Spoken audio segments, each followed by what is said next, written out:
Reka nongere mbahe ikaze kuri wazike ku kiganiro kigufi cyane. Hari umuvandimwe, ntabwo nirirwa ninda kubera yuko aya ni amasaha twakagombye kuba turi bize cyane, ariko ndavuze nti reka iyi nkuru no kuyitindana, y'umuvandimwe ubabaye cyane, y'umuvandimwe utishimiye uburyo bamushyize kuri YouTube channel, y'umuvandimwe udasobanukiwe ibintu bibaye.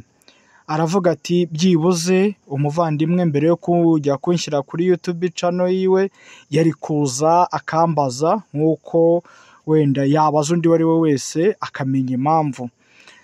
Nta wundi rero ni uyu muvandimwe bavuze yuko yaba ari imamu cyangwa se visi imamu wo ku musigiti wa Onatracom. Uburyo yaba yaragiye kuri polisi mu kiganiro cyatambutse kuri Dawa Rwanda TV, kivuga ku mukobwa bakuyemo niqabu, bivugwa yuko yambitswe ubusa, umumama ni umudamu, bivugwa yuko yambitswe ubusa. Nuze uyu musilamu aza kwisanga nawe yabiguyemo. Noneho turagira ngo tumenye yabiguyemo ate, ko tuzi yuko ari umusilamu usanzwe, yaba yabiguyemo ate bikagera aho yitwa ko ari imamu cyangwa se visi imamu w'umusigiti wo kuri Onatracom kandi atari imamu? Byagenze gute kugira ngo ajye kwitwa imamu? Byagenze gute kugira ngo yisange muri iyi kesi? Reka tumutege amatwi twumumve. Aya ni amaboko matagatifu. Wazke.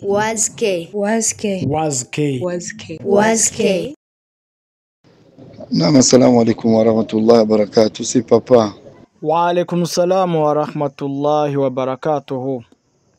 Muvandimwe, ubu tuvugana uri oneya, abantu barimo barakumva kuri wazike, uri guca ku murongo wa YouTube channel wa wazike.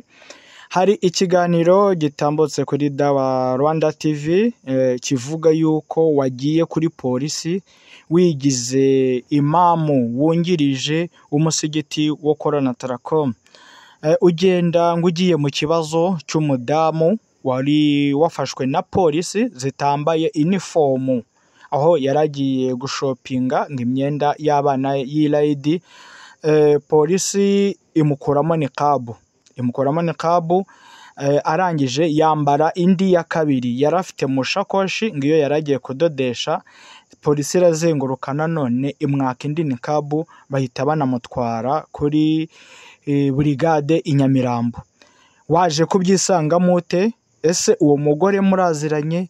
Ese uwo mugore byakugendekeye bite kugira ngo wisange mu kesi y'uwo mugore no kugira ngo witwe imamu w'umusigiti wa Onatracom, kandi bizwi yuko utari imamu, yewe utari no mu bayobozi b'umusigiti, uri umusilamu nk'abandi bose?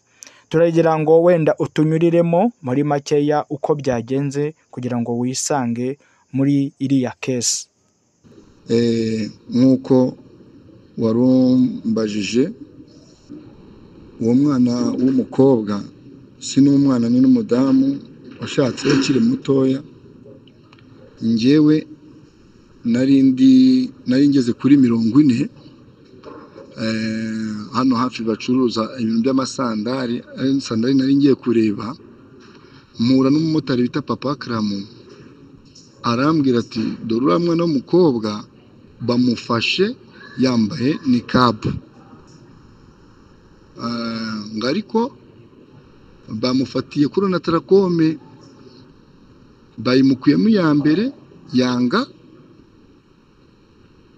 bamukuyemo iya mbere. Bamaze kumukuramo iya mbere, ngo ageze imbere yambara indi.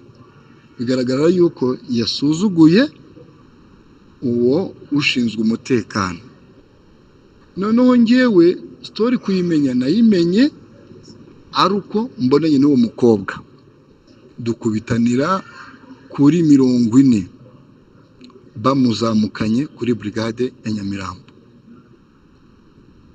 Njyewe uwo Papa Kramu akimara kubinyereka, nagize imani, ngira n'agahinda, ndavuga ati ni gute umwana w'umukobwa ashobora kugenda sibyo nta muntu bari kumwe ushobora no kuba nibura ushobora kuba yanamuvugira.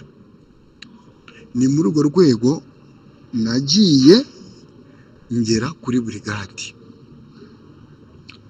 ariko uwo mwana w'umukobwa nkakomeza kugenda mwinginga mubwira ngo nasaba imbabazi kuba ashobora kuba asuzuguye ushinzwe umutekano sibyo ku byo yaba yamubwiye.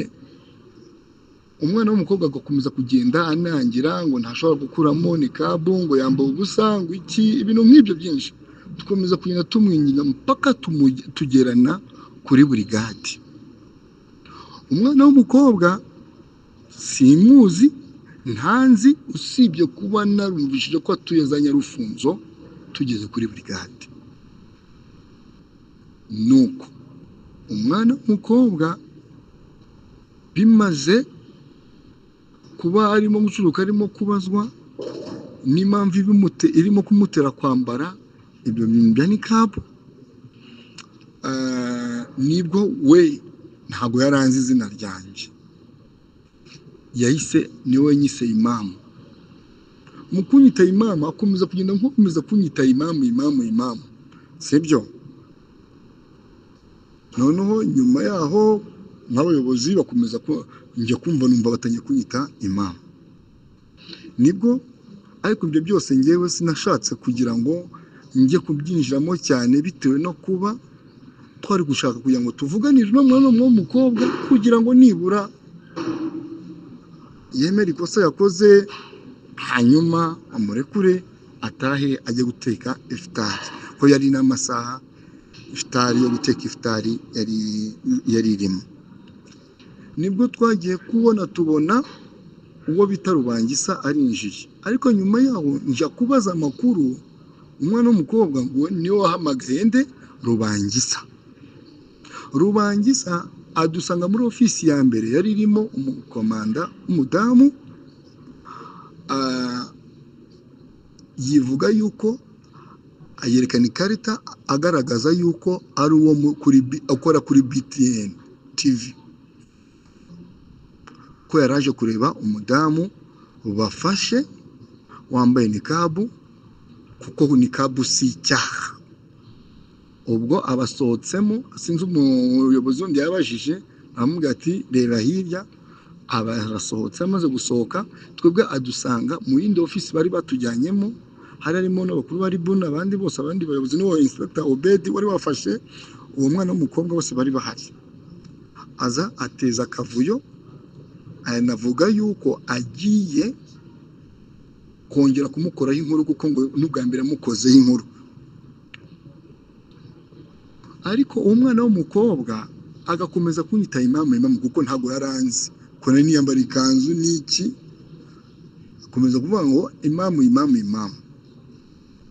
Ubwo n'abayobozi bagendera muri uwo murya no kuvuga reka tubaze iyi imamu, urumva, nuko niswe imamu sibyo. Ntabwo ngewe negeze ni presidenta ngo mvuge ngo ni ngewe imamu, oya. Ahubwo nyuma yaho umwana w'umukobwa amaze kurokurwa, maze kuberekeza mbagejeje kuri Rafiki, umwana w'umukobwa arambaza ngo ni wowe imamu? Ndamwira oya, ntabwo njye ndi imamu. Ahita anambwira ngo none se waba uri visi imamu? Ngo ko mbona usa nka wa wundi ejo bundi Pepe yavuzeho ikiganiro. Namwe ibyo bintu urimo kubishakira iki? Njyewe mbarizwa kuri Onatracom, ku mosquito Onatracom, niko namubwiye. Ahita anambwira ngo agiye guha amakuru yose y'ibyabaye Rubangisa, ngamubwire uburyo yagize bamukujemo ngo ibintu bya jilbabu n'iki. Ndambwira ati ubuyisilamu mu pratika nabi sibyo, ariko si papa, wallahi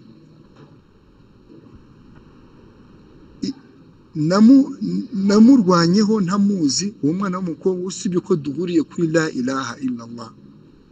mbonye uburyo amarira arimo kurira mu muhanda, nirukanka njya kumuvugira. Uyu munsi koko niwe ushobora kuza akanyandarika akavuga ibintu ntavuze koko. Njyewe sinigeze nipresenta ngo mvuge ngo ni njyewe imamu cyangwa visi imamu. Njyewe naramubwiye ati mbarizwa ku musikiti wa Onatracom, sibyo, ntago njyewe ndi imamu. Ariko kuko nta zina ryanjye nicyo kintu yakoresheje arimo kuvuga ngo imamu.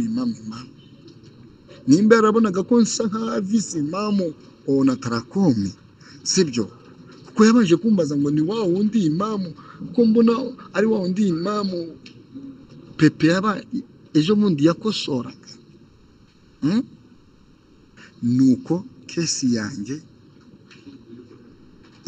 yagenze kuri uwo mwana w'umukobwa, ahubwo njye ndatunguwe n'ibyo Rubangisa yaba yaragiye gukora atabashije kuba abifite gihamya kandi azi yuko neza, sibyo, yaragiye yarakoze intuza, yaraje akadusanga muri ofisi, sibyo, agateza n'akavuyo mwaho, atanambajije ngo bimeze gute.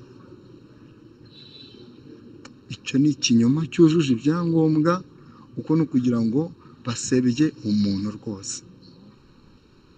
Njye icyo nakoze yari neza yo gufasha umuyisilamu mugenzi wanjye, sibyo,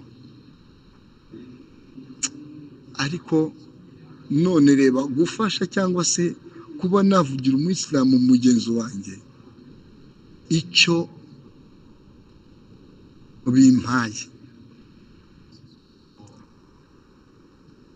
Na insha Allah uwo mwana w'umukobwa agiye kumvugaho cyangwa se agiye kumvugaho ibyo bintu, Allah wenyine n'ubizi, n'uzi ibyo tutazi.